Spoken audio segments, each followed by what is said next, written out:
घराची नोंदणी करण्यासाठी सरकारी कार्यालयांचे हेलपाटे मारून तुम्ही पण वैतागलात का? तर मग ही बातमी तुमच्यासाठीच आहे.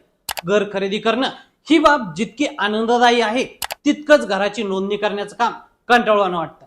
घराची नोंदणी करण्यासाठी उपनिबंधक कार्यालयामध्ये किंवा तहसील कार्यालयात चक्रा माराव्या लागतात. अनेकदा तासनतास रांगांमध्ये ताटकळत बसावं लागतं.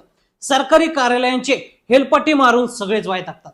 तर अनेक ठिकाणी आपलं काम करण्यासाठी मधल्या दलालांना पैसे देखील द्यावे लागतात. पण आता या सगळ्या प्रकाराला पूर्णविराम बसणार आहे. घरांच्या नोंदणी संदर्भात राज्य सरकारने महत्वाचा निर्णय घेतलाय. त्याची माहिती महसूल मंत्री चंद्रशेखर बावनकुळे यांनी दिली. आता तुम्ही म्हणाल की एक राज्य एक नोंदणी म्हणजे नक्की काय? तर तुम्ही नागपुरात घर घेतलं असेल तर पुण्यातून देखील नोंदणी करू शकता. आधार कार्ड, इन्कम टॅक्स संदर्भात फेसलेस नोंदणी अशी 1 मे पासून सुरुवात करणार असल्याचं मंत्री चंद्रशेखर बावनकुळे यांनी सांगितलंय.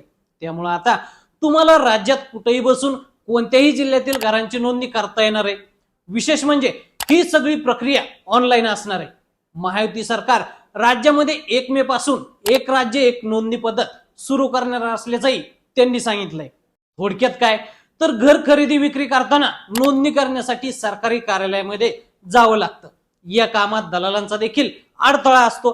यावर उपाय म्हणून महसूल खात्याच्या मुद्रा निरीक्षकांनी आणि महानिरीक्षकांनी एक चांगला उपक्रम पुढे आणलाय. आपलं सरकार एक राज्य एक नोंदणी अशी पद्धत सुरू करत आहे. या अंतर्गत आता राज्यातील कोणतीही नोंदणी मुद्रांक नोंदणी घर बसल्या करता येणार आहे. त्यामुळं तुम्ही खरेदी केलेल्या घराची कुठेही बसून नोंदणी करता येणार आहे. ही संपूर्ण प्रक्रिया फेसलेस असून आधार कार्ड आणि दस्तऐवजाच्या मदतीनं ही नोंदणी करता येणार आहे. मुख्यमंत्री देवेंद्र फडणवीस यांनी डिजिटल महाराष्ट्राचा संकल्प केलाय. महायुती सरकार त्यावर काम करत आहे. आता तुम्ही म्हणाल की अशीच कशी संपूर्ण महाराष्ट्रात एक राज्य एक नोंदणी प्रक्रिया लागू केली? तर तसं नाहीये. तर यापूर्वी 17 फेब्रुवारी पासून मुंबई शहर आणि उपनगरात या योजनेचा पायलट प्रोजेक्ट राबवण्यात आला. त्यानंतर 1 एप्रिल पासून पुणे आणि ठाणे जिल्ह्यांमध्ये त्याचा विस्तार करण्यात आला. पुण्यातील 48 दुय्यम नोंदणी केंद्रांमध्ये या सुविधेला सकारात्मक प्रतिसाद मिळाल्यानंतर आता ती संपूर्ण महाराष्ट्रात लागू केली जाते. या योजनेच्या अधिक सुरक्षित अंमलबजावणीसाठी दस्तांवर अधिकाऱ्यांची डिजिटल स्वाक्षरी बंधनकारक असणार आहे. नागरिकांच्या ओळखीची पडताळणी आधार कार्ड आणि पॅन कार्डच्या मदतीने केली जाणार आहे.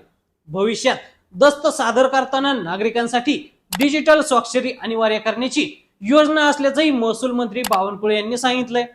तर मंडळी, राज्यात सुरू करण्यात येणाऱ्या एक राज्य एक नोंदणी प्रक्रियेबद्दल तुम्हाला काय वाटतं? आम्हाला कमेंट करून नक्की सांगा. आणि असेच नवनवीन माहितीपूर्ण व्हिडिओ पाहण्यासाठी लेट्स अप मराठी फॉलो करा.